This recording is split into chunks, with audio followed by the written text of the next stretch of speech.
Hi, this is Homer Flynn, president of the Cryptic Corporation, speaking about the Residents' upcoming Eskimo tour. The Residents, as you might expect, have always had broad musical taste. In the mid-1970s, they were beginning to get into what was then called ethnic music, completely non-derivative of the pop, jazz, blues, folk, and classical styles that influenced their youth. But being the Residents, they were not content to simply imitate Indonesian, Chinese, African, Indian, or any of the other musical forms that were currently haunting their turntables. They not only wanted something completely different, but something so totally un-Western that no one would know if it was genuine or not, but still somehow carried a feeling of authenticity. After searching for a tribe or ethnic group accepted as legitimate but unknown enough to be an appropriate resonator of their collective imagination, they finally settled on the Inuit or Eskimo culture. But not only did they want the music to sound truly ethnic or foreign, they felt the album needed to tell stories, Eskimo stories, sonically, with music only being one of the sounds, along with wind, barking dogs, chanting women, ice breaking, or any other element they felt would help form the auditory world they wanted to create. So they continued, flustered and floundering, frustrated but not defeated, for 3.5 years until, somehow, it finally happened. The sounds, stories, ideas, perseverance, and determination all merged over a period of 6 months, and Eskimo was born. The Residents have never been overly concerned about the commercial appeal of their music, and have at times even taken a perverse delight in creating what they considered to be unmarketable product. From their perspective, the top of that list was Eskimo, at least in regard to its conception, but to their great shock and dismay, the Cryptic Corporation was able to turn 4 years of canceled releases, reschedules, stolen master tapes, and other delays into a promotional bonanza.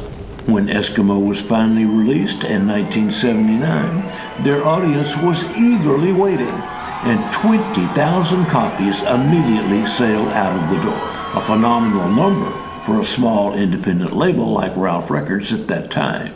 Even now, Eskimo stands alone as the group's all-time best-selling album. Go figure. But with Eskimo being the band's top seller, people have often wondered why the group has never toured or performed the album. In 1979, they were strictly a recording act, successfully pushing the boundaries of multi-track recording into the realm of near-genius experimental art. But that was not enough. They longed to perform their music, but not just as a band on stage playing their instruments. No, they wanted to create performances as big as their imaginations. And with Eskimo, that meant theater with a capital T. The album, an epic example of multi-track studio recording, tells stories with sound. Not only was that impossible to produce on stage in the 1980s, but they felt the album demanded amazing costumes as well as a set suggesting the vast landscape and climate of the North Pole. If Eskimo was demonically difficult to wrangle into a record album, how could they possibly turn it into a fully blown and staged modern opera? While the band's perseverance and determination did ultimately yield an album, they sadly and rightfully realized an Eskimo performance in 1979 was more than a little beyond their reach. But the interest in an Eskimo performance has never waned. In the early 1990s, after a sold-out show, the Residents were asked to submit a proposal for a fully staged Eskimo production at Amsterdam's prestigious music theater. Then, a few years later, having performed several successful shows at the South Bank Centre in London, one of the programmers there proposed a performance of Eskimo on ice while the theater was being remodeled. Then there was the suggestion of an Eskimo production at the Stanislavski and Nemenovich Danchenko Theater in Moscow. But needless to say, none of these ideas were ever realized.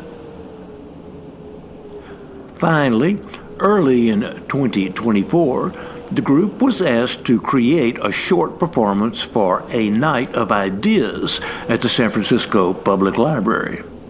With a little nostalgia and huge affection for such an enduring project, the residents decided maybe it was time to revisit Eskimo, but more as a concert than a theatrical production. And nothing they had ever done came together as effortlessly. Using that performance as a stepping stone, the group has revisited and reimagined the original material, while also inventing new characters, notably the mysterious and enigmatic Tupalak. Now, over 40 years after its initial release, the residents have begun making plans to tour Eskimo for the first time. In addition to rearranging the material to work for a four-piece band, the group will be featuring new costumes and a new set design created especially for the Eskimo performance. Having played for enthusiastic audiences twice in the last year, at the Night of Ideas in San Francisco and the prestigious Théâtre du Châtelet as part of Art Basel Paris with artist Loris Griot, the band is now in preparation to bring their Arctic masterpiece to the world. The Residence Eskimo, coming soon to a theater or dive bar near you.